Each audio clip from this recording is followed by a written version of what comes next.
Que os grupos técnicos da transição para o orçamento e educação falaram sobre os trabalhos nessas áreas. Vamos conversar ao vivo com a repórter Paula Lobão, que vai trazer as novidades em relação a esse processo de transição de governo. Paula, bem-vinda, boa noite, suas informações. Oi, Daniel, muito boa noite para você, boa noite a todos. Esta tarde nós tivemos aqui no CCBB a equipe de transição realizando 2 entrevistas coletivas, o grupo temático do planejamento e o grupo temático da educação. Ambos trouxeram aí muitas informações, mas o que eu posso dizer é que existe um ponto em comum em todas essas informações.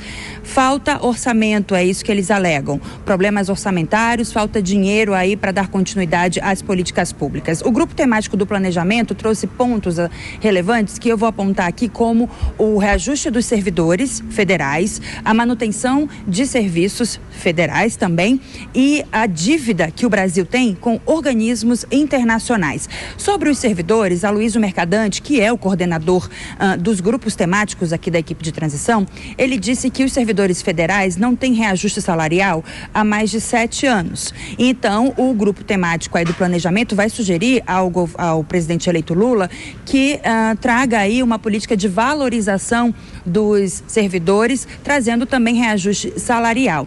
E aí, nesse contexto, foi abordado também a questão da reforma administrativa, que o texto que existe hoje no Congresso Nacional não abarca mais as necessidades e os anseios aí dessas categorias, e a sugestão desse grupo temático para o presidente eleito Lula é que seja feita uma reforma administrativa do zero, fazer um texto tudo de novo. Um outro ponto trazido aí no GT do planejamento é com relação à manutenção de serviços. Que serviços são esses? Por exemplo, o GovBR, o governo digital.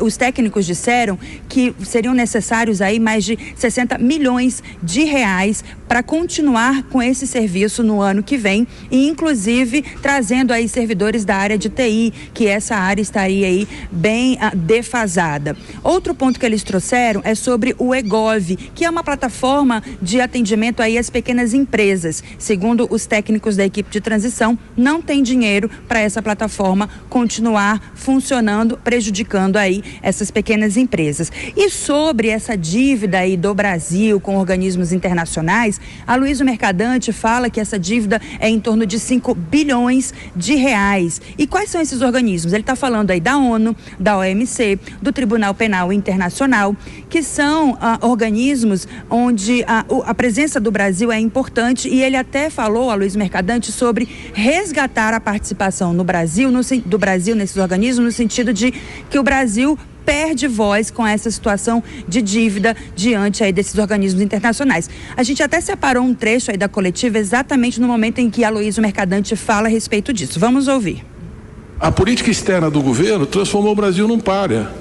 Mas não é só um pária, é um pária que deve 5 bilhões para os organismos multilaterais. Isso significa que o Brasil será excluído desses fóruns. Não tem direito a voto, não tem direito à participação, não tem direito ao concerto das nações. E é uma dívida pesada que também não tem previsão orçamentária para o ano que vem. Assim que terminou a coletiva do Grupo Técnico do Planejamento, veio aí a coletiva do GT da Educação. E, novamente, o cenário que eles trazem é um cenário extremamente negativo por conta aí da falta de orçamento. Eles falam que falta dinheiro, por exemplo, para as bolsas. A gente está falando aí de em torno de 14 mil residentes médicos e cerca de 100 mil bolsistas da CAPES, com bolsas aí de mestrado e doutorado, por exemplo, que podem ficar sem receber essas bolsas ainda este mês de dezembro, antes mesmo do ano acabar. Eles dizem também que falta orçamento para os livros didáticos, correndo risco aí do próximo ano os estudantes começarem o ano letivo sem receber esse material.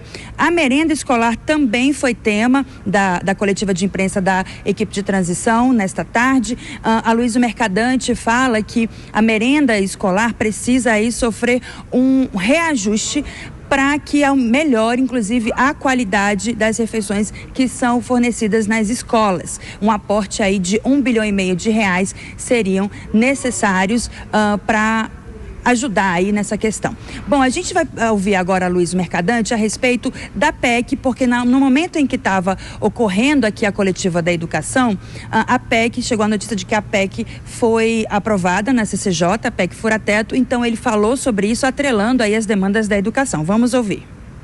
Tem que ter um esforço fiscal nesse período para o país se recuperar, para a gente manter serviços essenciais básicos, como saúde, educação e todas as atividades que nós estamos mostrando aqui.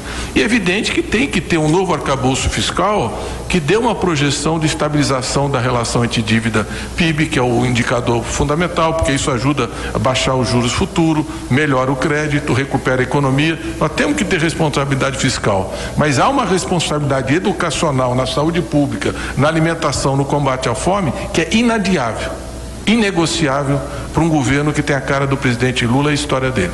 Então nós vamos lutar para o recurso para essas áreas e estamos mostrando o que é que nós estamos recebendo.